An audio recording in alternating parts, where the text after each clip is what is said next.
传递医学资讯，共享健康人生。大家好，我是丁医生，欢迎收看医生频道。今天呢，我们来聊一个很多人都有的困扰：为什么总是夜里睡不好？是什么在让我们夜不成寐呢？今天就不妨跟着我一起，从这16个可能的原因当中找到属于你的那一个，然后来进行针对性的解决。第一，为什么睡眠好那么重要？其实睡眠不仅仅是休息，如果睡眠不足，人就会情绪低落，容易烦躁，容易焦虑，甚至会更容易抑郁。人的反应也会变慢，记忆力也会大打折扣。长期睡不好，更可能增加肥胖、高血压、糖尿病和心脏病的风险。所以高质量不中断的睡眠真的很关键。那第二点，睡眠睡不好是不是因为发生了重大的生活事件，比如遭遇了车祸、失业，甚至产生了某些家庭的变化？那在这些高压力时期，晚上总是醒来，其实是很正常的一个人的反应。不过这一般随着你慢慢的适应了这个变化，睡眠呢也会逐渐的恢复。如果在这些重大的生活事件发生了很长一段时间，你的睡眠还没有改善，那就建议咨询医生，进行药物或者心理的干预，可能都会帮得上忙。下面这点就是因为日常琐事的压力导致的睡眠不好。睡觉之前，脑子里经常开始彩排第二天可能会发生什么事情，开始在想电费是不是该交了，房产税是要交了吗？明天你和先生谁负责接孩子呢？等等这些原因。这个时候其实可以试试写下明天要办的一些事情的待办清单，把事情放到纸面上，这样呢，大脑就有可能放松下来，帮助你进行一个很好的睡眠。还有的原因就是因为睡眠环境导致的睡眠不好。想象一下，如果房间的温度太热，或者呢床太软，又或者旁边的人打鼾打得太响，这些都是导致失眠的原因。如果打鼾太厉害，可以让医生来参与评估，进行相对的治疗。那在睡眠环境上面呢，尽量做到房间黑暗、安静、安全、舒适，温度略微偏凉为好。一般来说，房间温度16到19摄氏度会更有助于我们进入良好的睡眠状态。那第5点就是酒精的干扰。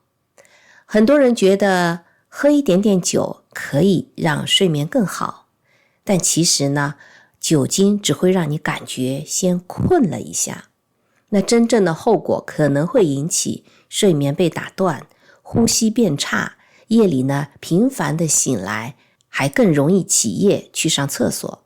所以我们尽量避免在傍晚或者在睡觉之前进行酒精的摄入。接下来和酒精的原因差不多的就是咖啡因的干扰。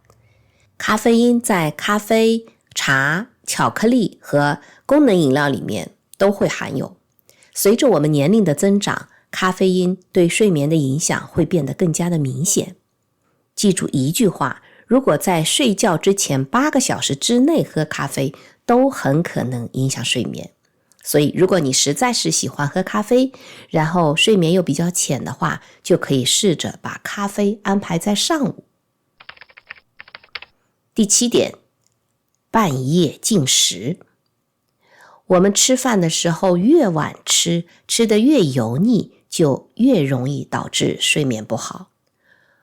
睡眠不好的人，晚餐可以尽量清淡一些，然后呢，提前吃完，让身体在睡觉之前有时间进行充分的消化。那如果在睡前真的觉得饿了怎么办呢？就可以吃一点容易消化的食物，比如可以吃一小片面包，可以吃一点点酸奶。第8点，药物的影响。人到了一定的岁数，可能很多人都在吃一些药物，包括一些治疗过敏啊、鼻塞呀、心脏病、高血压、ADHD、帕金森这些药物都可能会影响睡眠。如果你怀疑你的睡眠质量不好是因为药物的原因的话，就可以跟医生沟通一下，看看是不是需要调整这些药物。第9点是焦虑和抑郁。如果你老是为了日常的小事担心得不得了，可能就是因为焦虑在作祟。双向情感障碍这些情绪疾病也会使得我们睡眠变差，那这时候就一定要寻求专业治疗，而不是一句想开一点就能解决的问题。第10点就是更年期的到来。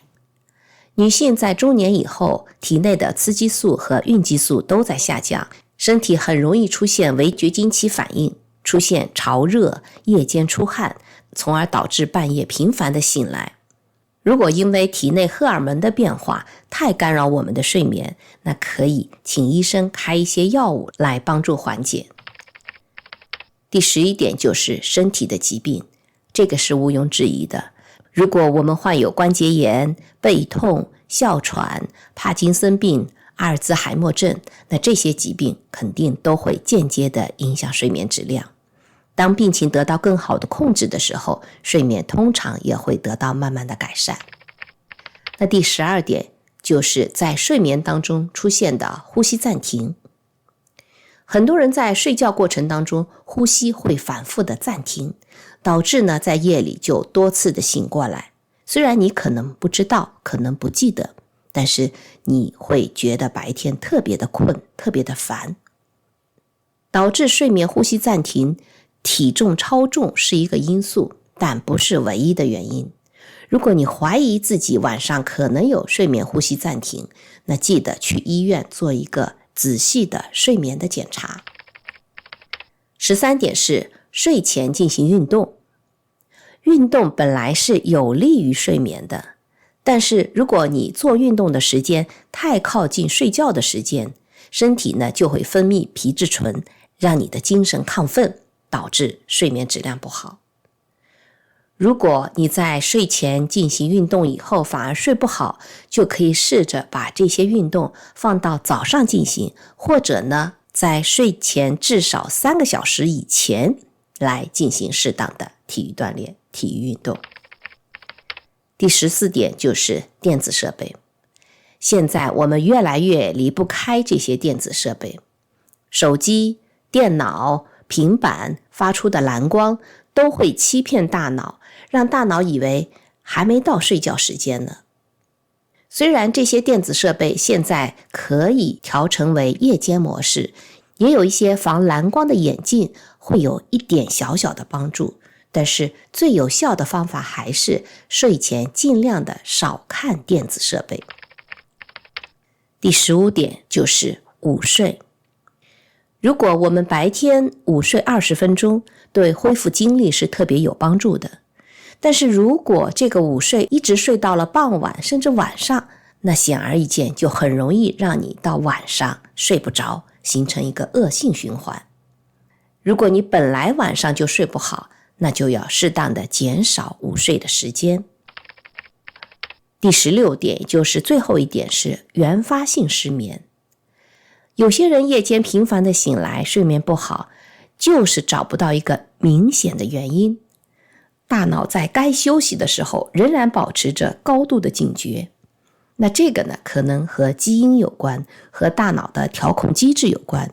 目前医学界还在针对这个原发性失眠进行继续的研究，我们也期待这个研究结果尽早的出来。